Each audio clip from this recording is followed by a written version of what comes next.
भजो राधे गोविंदा, राधे गोविंदा भजो राधे गोविंदा,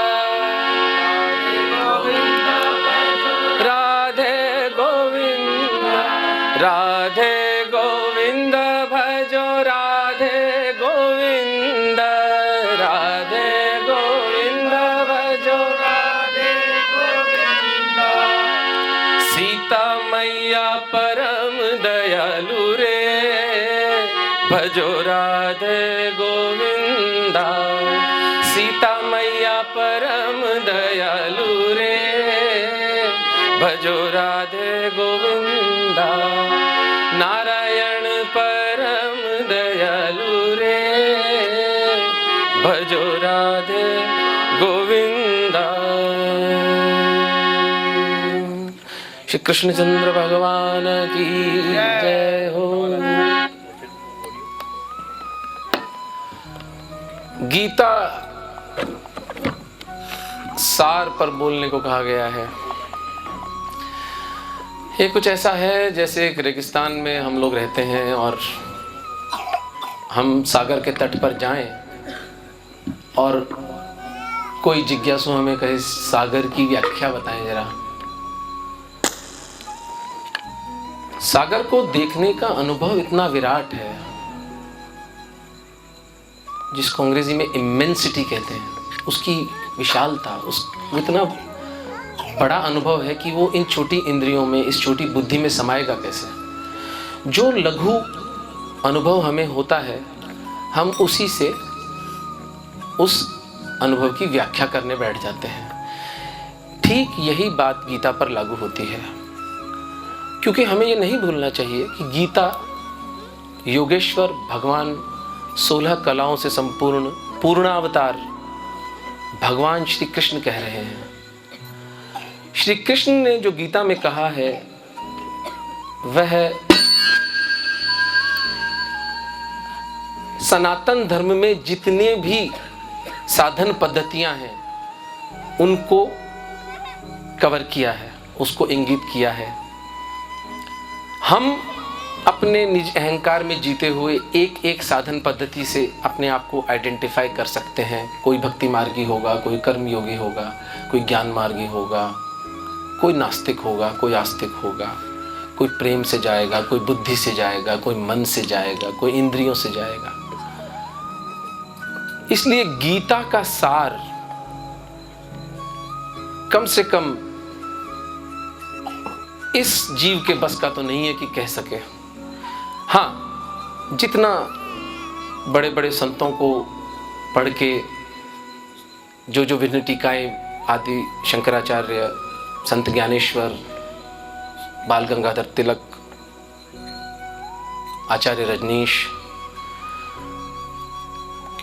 और महर्षि अरविंद ने जो जबरदस्त गीता प्रबंध करके एक ग्रंथ लिखा है गीता की पूरी विवेचना पर, उसकी जो बातें मुझे समझ में आई वो मैं आपके साथ साझा कर सकता हूं। गीता पढ़ने में दरअसल समस्या क्या है? हम हिंदू गीता क्यों नहीं पढ़ते हैं? क्योंकि एक चिकित्सक होने के नाते मेरा संबंध वैज्ञानिक जगत से रहा है। शुरू से मेरी ट्रेनिंग एक साइंटिस्ट की रही है। मैं एक रैशनलिस्ट हूं और एक रैशनल आदमी के लिए अंधा विश्वास करके चलना कि एक ईश्वर है, एक बूढ़ा बाबा है दाढ़ी वाला ऊपर बैठा जो हमारे सब कर्मों को निर्देशित कर रहा है, पाप पुण्य का हिसाब रख रहा है। 7 अरब लोग तो इस वक्त हैं इस धरती पर, 7 अरब लोगों के पुण्य पापों का हिसाब रखा जा रहा है। बात गले उतरती नहीं है। तो जीवन के रहस्य को एक रैशनलिस्ट, एक तर्कवादी जब जीता है तो वो बिल्कुल भिन्न दृष्टि से देखता है। तो जब गीता उठाई मैंने, जब मैं 14 साल का था, तो पहला अध्याय होते होते दूसरे अध्याय तक पहुंचते हैं, दूसरे से तीसरे पे पहुंचते हैं तो दूसरा भूल जाता है। तो उसका जो तारतम्य है उसके लिए 3 चीजें बहुत आवश्यक है अगर आपको गीता समझनी है तो। पहली है सांख्य की दृष्टि, दूसरी है योग और तीसरा है भक्ति। जब तक हम इन 3 चीजों को अपने जीवन में नहीं स्थापित करेंगे तब तक गीता हमारे लिए बोधगम्य नहीं होने वाली है। गीता है संवाद अर्जुन का और कृष्ण का। ठीक है, ये बात तो अर्जुन और संवाद के बीच की बात है। हम भाग्यशाली हैं कि संजय को दिव्य दृष्टि थी कि उन्होंने उसको सुन लिया, कैच कर लिया और उन्होंने हमें सुना दिया कि स्वयं योगेश्वर क्या कह रहे हैं। लेकिन जब श्री कृष्ण अर्जुन को गीता का ज्ञान बता रहे हैं तो वो ये मान के चल रहे हैं कि सांख्य की, योग की और भक्ति की बेसिक मौलिक जो दृष्टि है वो अर्जुन को अंतर्निहित है। वो उस वक्त जो 25 साल तक जो ब्रह्मचर्य का पालन होता था उस समाज में, अगर बच्चा कोई शोर मचा रहा है उधर कर दे, पीछे कर दे प्लीज, वो बिल्कुल बाधा पड़ती है, वो सारा लिंक टूट जाता है। तो कृष्ण ये मान के चल रहे हैं कि अर्जुन जो उस वक्त बात कर रहे हैं उनको इन चीजों का बेस पता है। ऐसे समझें, किसी बुजुर्ग आदमी को क्रिकेट का मैच दिखाएं तो हम उसे क्या कहते हैं? एक बॉलर आता है जो बॉलिंग करता है, एक बैट्समैन है जो बैट करता है और फिर वो रन लेता है, राइट? ये बेसिक, अगर क्रिकेट किसी को समझना है 3 चीजों से पता होनी चाहिए कि batting, bowling and running around the wickets. अब आप उसमें एक लेग स्क्वायर लेग होता है, एक लॉन्ग मैन भी होता है, एक थर्ड मैन भी होता है, एक कवर होता है। ये तो जो बहुत डिटेल में जो इंट्रिकेसीज में जाएगा क्रिकेट के, उसको पता होगा। स्ट्रेटजी क्या होती है, कितने बॉलर, लेग स्पिनिंग क्या होती है, ऑफ स्पिन क्या होती है, ये सब नहीं। तो हमें गीता को सरल बनाकर समझना पड़ेगा। तो सांख्य की दृष्टि बिल्कुल समझनी पड़ेगी, योग मोटा मोटी समझना पड़ेगा और भक्ति मौलिक बात। 2-2 मिनट में तीनों बातें मैं आपको समझाने की चेष्टा करूंगा ताकि हम गीता को जी सकें। गीता पूरी बात हमारे को कृष्ण ने जो 18 अध्याय में बात बोली है, अगर हम 3 चीजों को समझ लेंगे, सांख्य, योग एवं भक्ति, बात समझ में आ जाएगी।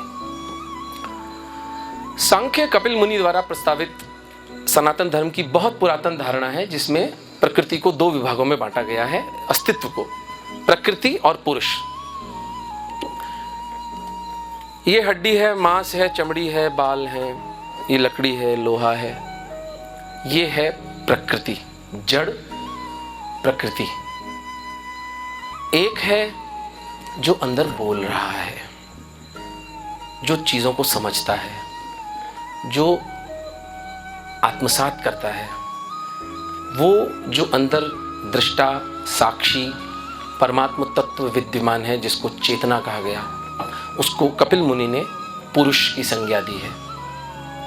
2 मौलिक विभाजन हुए अस्तित्व के, प्रकृति एवं पुरुष। प्रकृति जड़, पुरुष चैतन्य। वही शरीर होता है, वही हार्ट, लंग, किडनी, ब्लड। क्या होता है कि आदमी मर जाता है? क्या तत्व उससे निकल जाता है कि व्यक्ति मृत हो जाता है, किसी काम का नहीं रहता? वह है चेतन तत्व। प्रकृति 2 आगे विभाजन आएंगे, परा प्रकृति, अपरा प्रकृति है। वह प्रकृति जो आपको नीचे अधोगति की तरफ खींचती है। देखें, इस संसार में कोई पापी है, कोई दुराचारी है, कोई हत्यारा है, वह भी चल तो प्रकृति की ऊर्जा से ही रहा है, वह भी परमात्मा की ऊर्जा से ही चल रहा है, राइट? लेकिन उसकी चूंकि दिशा उसे पाप कर्म की ओर ले जा रही है, समाज में वह अराजकता फैला रहा है, इसलिए उसको अपरा प्रकृति कहा गया। लेकिन वो है प्रकृति तत्व, उसका परिमार्जन किया जा सकता है, उसे सुधारा जा सकता है, तो अपरा प्रकृति। परा प्रकृति जब व्यक्ति अपनी ऊर्जा का उपयोग पुरुष तत्व से एक होने के लिए करे, साधना करे। इसी शरीर से साधना होती है ना, इसी में सिद्धासन लगा के बैठते हैं, यही जीव राम का नाम लेती है ना। वासना का परिमार्जन यदि हम करते हैं तो वह परा प्रकृति बन जाती है, प्रकृति का विभाजन। पुरुष, क्षर पुरुष एवं अक्षर पुरुष, वो थोड़ा कॉम्प्लिकेट हो जाएगा, अब उस पर कभी विस्तार से चर्चा कर लेंगे। प्रकृति और पुरुष के इस विभाजन पर ऊपर बैठे हैं पुरुषोत्तम। पुरुषोत्तम है भगवान कृष्ण, जो मनुष्य रूप धर के हमें इस समाज में धर्म की स्थापना हेतु अवतरित हुए हैं। केवल हिंदू समाज में अवतार की अवधारणा है। परमात्म तत्व मनुष्य रूप धर के प्रकृति और पुरुष का संगम बन के मनुष्य रूप में जन्म लेता है ताकि धर्म की स्थापना की जाए। और वह पुरातन प्रॉमिस है परमात्मा का, जो गीता में भगवान कृष्ण ने कहा है, काफी लोगों को पता भी होगा, धर्म संस्थापनार्थाय संभवामि युगे युगे, हर युग में मैं आऊंगा अर्जुन, धर्म की स्थापना हेतु। तो पुरुषोत्तम सबसे ऊपर, यह सांख्य की मौलिक दृष्टि है। और प्रकृति अपना खेल खेलती है 3 गुणों से, सत्व, रज तथा तम। तम है अंधकार, आलस्य, निद्रा, प्रमाद, कुछ ना करने की, व्यर्थ की एक इनर्शिया, जो चीज हमें रोके रखती है। तामसिक प्रकृति के लोग होते हैं जिनको हम जानते हैं, बात करते हैं कि ज्यादा खाएंगे, थोड़ा सा मेरे जैसे भारी होंगे, आलस्य से भरा होगा चित्त, सोएंगे ज्यादा, ऊर्जा कम होगी। जब इस तरह का जीवन जिएंगे, उसी तरह का भोजन, गरिष्ठ भोजन करेंगे, उसी के नशे में जिएंगे। राजसिक व्यक्ति होता है जो महत्वाकांक्षी होता है, जो अपनी ऊर्जा को जगाता है, बिल्डिंग बनानी है, अस्पताल खड़ा करना है, राजनीति में जाना है, एमपी का इलेक्शन लड़ेंगे, जीतेंगे, तो साम दाम दंडभेद, बदमाशी बेईमानी करके, कैसे भी करके, थोड़ी चालबाजी, थोड़ी सी बेईमानी चलेगी, थोड़ी कर लेंगे, थोड़ा सेटिंग कर लेंगे। राजसिक रजोगुण होता है एम्बिशन, महत्वाकांक्षा, कुछ कर गुजरने की लालसा। सत्व है इन दोनों का बैलेंस, न अधिक खाना है, न अधिक सोना है, न अति महत्वाकांक्षी होना है, और न बिल्कुल आलस्य के गर्भ में गिरकर जीवन को व्यर्थ गंवाना है। सत्व है बैलेंस, संतुलन, दोनों गुणों के बीच में। तब हम उस व्यक्ति को सात्विक व्यक्ति कहते हैं। वो सात्विक भोजन करता है, उसकी जीवन शैली सात्विक होती है, सुबह जल्दी उठता है, शाम को समय से सो जाता है। प्रकृति अपना खेल इन तीनों गुणों से खेलती है। हम सब जितने लोग यहाँ बैठे हैं, हमारे अंदर ये तीनों गुण अलग अलग परिमाण में, अलग अलग मात्रा में मौजूद हैं। सत्व, रज एवं तम। ये सांख्य की मैंने आपको मौलिक परिभाषा बता दी। इससे अधिक सांख्य में जाना ही नहीं है। इससे अधिक सांख्य में जाएंगे तो फिर वो मैंने कहा ना, जैसे वो स्क्वायर लेग और कवर और स्ट्रेटेजी वाली बात हो गई। क्रिकेट से उसका कोई संबंध नहीं है, क्रिकेट भूल जाइए। फिर योग इतना बुरी तरह से इस शब्द का अपभ्रंश हमारे समाज में हुआ है। शरीर के आसन योग नहीं है, वो केवल और केवल शरीर को स्वस्थ रखने का उपचार मात्र है। वो योग का 1% भी नहीं है। योग हमें यदि समझना है तो हमें पतंजल योग सूत्र का पहला सूत्र, योगः चित्त वृत्ति निरोधः। चित्त की जो वृत्तियां हैं, काम, क्रोध, लोभ, मोह, जमीन दबा लो किसी को हटा दूं अपने रास्ते से। मेरे को बताया था ना शर्मा जी ने, आज इनको पता चलेगा, इन्होंने तंग किया था ना मुझे। वो जो चित्त का जो पागलपन, उस वृत्ति को हठपूर्वक रोकना, उसको ब्लॉक करना, उसको निरोध करना, यह है योग की परम साधना। कि चित्त अपना पागलपन करे, लेकिन साधक योग सिद्ध होकर अपनी वासनाओं को, अपनी कमजोरियों को, अपनी निर्बलताओं को ब्लॉक करे। काफी मर्दाना काम है, काफी मर्दाना मेरा मतलब not in the connotation of the sex, but मर्दाना से मतलब कि बड़ी जीवट का काम है, बहुत आत्मिक बल चाहिए। लेकिन योग की जो समझ इस जीव पर उतरी, वो सांख्य की दृष्टि से ही उतरी कि प्रकृति और पुरुष के संयोग से बना हुआ ये शरीर परमात्म तत्व से एक रूप होने की जीव की जो अभिप्सा, जो अभिलाषा, जो उसकी ऊर्जा है, जो उसकी प्यास है, वह योग कहलाएगा।